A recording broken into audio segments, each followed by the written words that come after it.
Hello students, welcome to my educational platform Anubhav coaching class. तो कैसे हैं आप लोग? उम्मीद करते हैं स्वस्थ होंगे, मस्त होंगे और अपने पढ़ाई में व्यस्त होंगे। तो देखिए, आज के लेक्चर में, आज के सेशन में हम बात करने वाले क्लास 10 के मैथ का पहला चैप्टर, जिसमें हम टॉपिक के बारे में बात करेंगे। वो टॉपिक रहने वाला है अंडर रूट 2 अंडर रूट 3 को कैसे परमेय सिद्ध किया जाता है, उसके बारे में डिस्कस करेंगे। तो लेक्चर नंबर 6 है। तो आप लोग अगर नए हैं प्लेटफॉर्म से, क्लास 9 वाले बच्चे अगर जुड़ रहे हैं और चैनल पे अगर नए हैं, चैनल को सब्सक्राइब नहीं कर रखा, तो आपका परिवार है, आपका चैनल है, इस चैनल को सब्सक्राइब करते रहे, क्योंकि आपका परिवार आपका चैनल है। तो इस चैनल को सपोर्ट करते रहे। और अगर आप लोग अभी अपनी स्टडी को स्टार्ट नहीं किया है, तो अभी से जुट जाए और अपने परीक्षाओं को भी तैयारी करते रहे, क्योंकि अभी कुछ विद्यालयों में परीक्षाएं हो रही होंगी, कुछ विद्यालयों में परीक्षाएं अभी होंगी। ठीक है, तो 1 अप्रैल से आपके विद्यालयों में क्लासेस स्टार्ट हो जाएंगी। और हम यहाँ से, जैसा कि हमने बताया था कि पिछली क्लासेस स्टार्ट किए थे, आप जाके प्लेलिस्ट में देख सकते हैं। मैथ की 5 लेक्चर हो चुके हैं। 5 लेक्चर में हमने बात किया, पहले लेक्चर में किस प्रकार गुणनखंड करते हैं, फैक्टर करते हैं, संख्याओं के बारे में बात किया, सबके बारे में हमने बात किया, आप लोगों ने देखा होगा। ठीक है, आज हम जो लेकर आए हैं वो लास्ट सेशन रहने वाला है, लास्ट लेक्चर रहने वाला है, जिसमें हम बात करेंगे अंडर रूट 2 अंडर रूट 3 को अपरमेय सिद्ध करना, यानी इरेशनल नंबर कैसे सिद्ध किया जाता है, उसके बारे में बात करेंगे। तो आप लोग हमसे जुड़े रहिएगा, हमारे प्लेटफॉर्म से जुड़े रहिएगा, कि आपका चैनल है, आपका परिवार है। अगर आप इस चैनल से जुड़ेंगे तो मुझे अच्छा लगेगा। और कमेंट जरूर करिएगा कौन कौन बच्चे कहां से किस किस डिस्ट्रिक्ट से जुड़ रहे हैं। मुझे अच्छा लगता है जब लाइव सेशन में आप लोग जुड़ते हैं और कमेंट करते हैं, बातें करते हैं, तो मुझे बहुत अच्छा लगेगा। कोई बच्चा हमारे साथ जुड़ता है जौनपुर का, तो कोई आजमगढ़ का, तो कोई कहां से जुड़ता है, मुझे अच्छा लगता है आप लोग जुड़ते हैं। तो आप लोग जुड़ते रहिए, अपना प्यार और सपोर्ट बना के रखिए, क्योंकि छोटा चैनल है, छोटा परिवार है। इस चैनल को सपोर्ट बना के रखेंगे तो मुझे अच्छा लगेगा, और जिससे मैं इससे बेहतर भी करने का प्रयास करूंगा। देखिए, हमारे पास क्या है, एक क्वेश्चन आता है रियल नंबर, हमने बात किया, जिसे कहते हैं हिंदी में वास्तविक संख्या। ठीक, क्या कहते हैं? वास्तविक संख्या कहते हैं। अगर हमारे इस चैनल में कोई कमी हो, उसको भी बताइएगा, जिससे हम उसको सुधार करें। ठीक है, और मेरे पढ़ाने का अंदाज, मेरे पढ़ाने का तरीका में अगर कोई दिक्कत हो, किस प्रकार मैं और अच्छा पढ़ा सकता हूँ और अच्छा समझा सकता हूँ, आप बताइएगा, उसी प्रकार मैं करने का प्रयास करूंगा। और उससे बेहतर मैं करने का प्रयास कर रहा हूँ कि मैं आपको अच्छे से अच्छा कंटेंट और अच्छे से अच्छा बढ़िया अच्छे से पढ़ाया जाए, इसलिए मैं कोशिश कर रहा हूँ। लेकिन आप भी बताइएगा तो अच्छा लगेगा। ठीक है, तो वास्तविक संख्या के बारे में बात करें, जिसे कहते हैं रियल नंबर। रियल नंबर क्या होता है? जिसमें हम परमेय संख्या और अपरमेय संख्या के बारे में पढ़ते हैं। हमने पिछली वाले क्लास में बात किया था। ठीक, परमेय और अपरमेय संख्याओं के बारे में अध्ययन करते हैं, वही होता है हमारा क्या?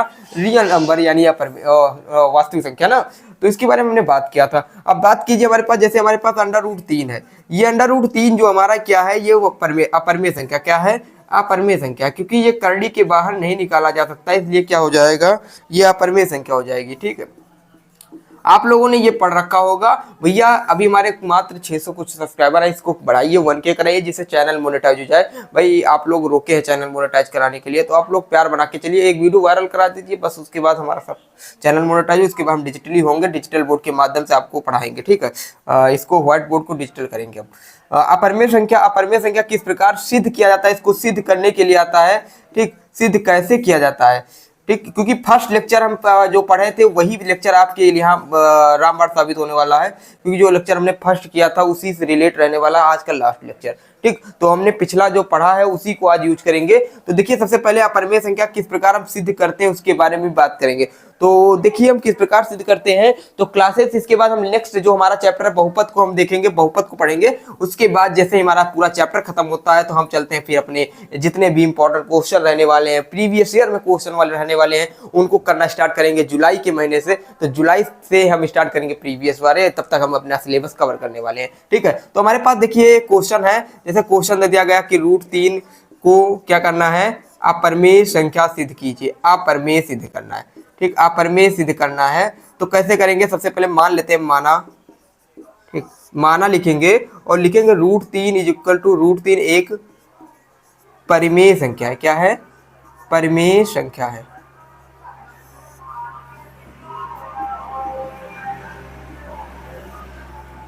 तो √3 एक परिमेय संख्या है, तो √3 इज इक्वल टू, जो √3 होगा ये इज इक्वल टू P/Q के रूप में लिखा जा सकता है, जहां ये P Q क्या होंगे? P और Q सहभाज्य संख्या होंगे, सहभाज्य होंगे, सहभाज्य।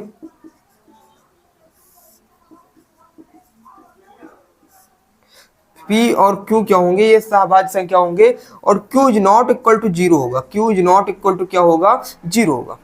ठीक, इतना मैं समझने का प्रयास कर रहा हूँ। इसके बाद हम क्या लिखेंगे, दोनों पक्षों का वर्ग कर देंगे, यानी स्क्वायर बोथ साइड करेंगे, दोनों पक्षों को हम क्या कर देंगे, वर्ग कर देंगे। ध्यान समझने का प्रयास करिए, ठीक है, दोनों पक्षों का वर्ग करें।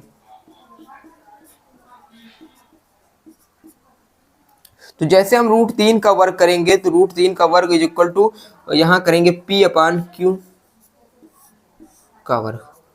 ठीक, इधर समझने का प्रयास कीजिएगा, मैं इधर समझने का प्रयास करा रहा हूं।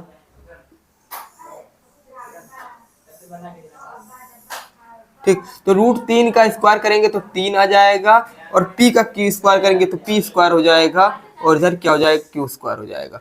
तो यानी हम लिख सकते हैं Q square is equal to P square upon में 3। यानी जो ये वाला पॉइंट है हमारे पास, जो 3 है, ये P को विभाजित कर रहा है, 3 P स्क्वायर को विभाजित करता है, 3 P स्क्वायर को विभाजित करता है। ठीक, विभाजित करती है,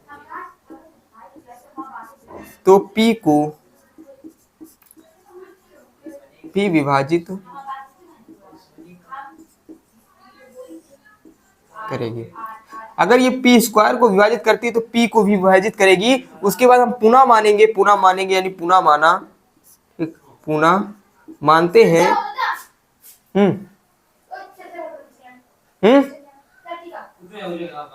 पुनः माना, पुनः मानते हैं कि हमारे पास क्या हो जाएगा, जो P है इसको हम मान लेंगे 3m के, तो P मान लेंगे 3m, P is equal to 3m, तो दोनों पक्षों का फिर स्क्वायर कर देंगे।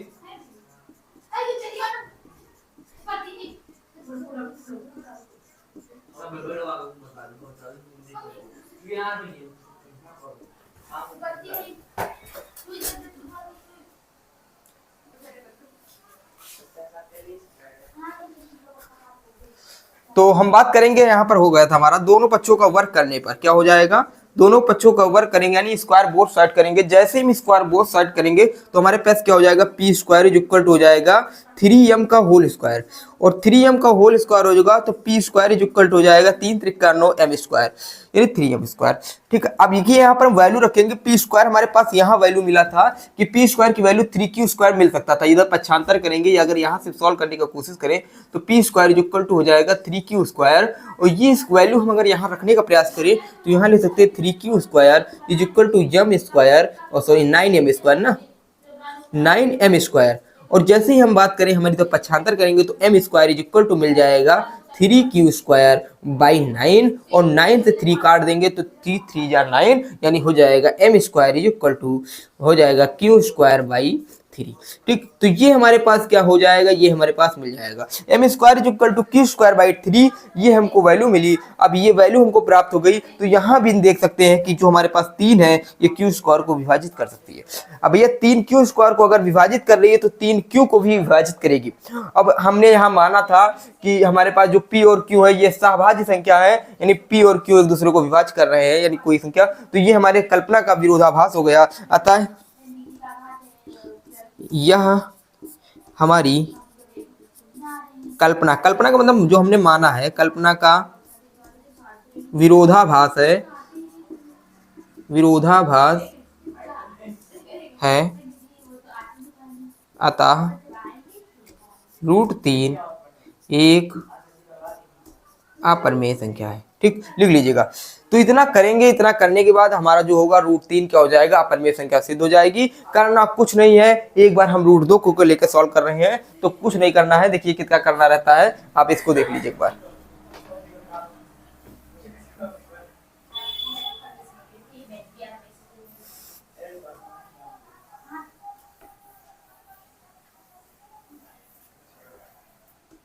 देखिए उसके बाद मानते हैं √2 हमारे पास क्या है, इसको भी हम P/Q के रूप में मानेंगे, क्योंकि परिमेय संख्या माना है तो P/Q की माने, दोनों पक्षों का वर्ग कर देंगे तो इसका वर्ग करेंगे, फिर इसके बाद क्या करेंगे, दोनों पक्षों का वर्ग कर देंगे, और वर्ग करने के बाद हो जाएगा 2 is equal to P square upon Q square, और Q square is equal to मिल जाएगा P स्क्वायर बाई 2।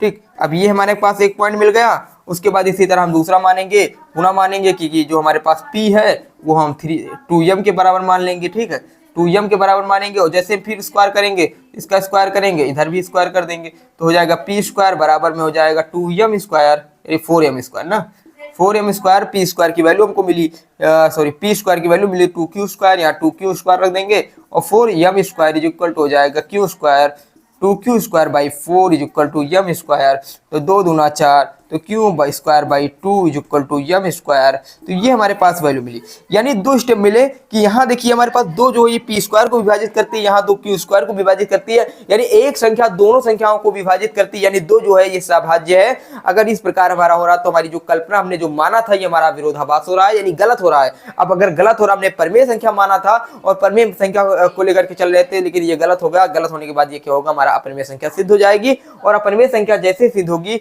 तो हम इसको कर सकते हैं इस प्रकार, क्योंकि कभी कभी आपको दे दिया जाता है √3 + 2 को अपरिमेय संख्या सिद्ध कीजिए, तो क्या करेंगे भैया, √3 हमारे पास अपरिमेय है, क्या है, अपरिमेय है, और हमने पिछली वाली क्लास बताया था, और √2 हमारे पास क्या है, ये परिमेय संख्या है।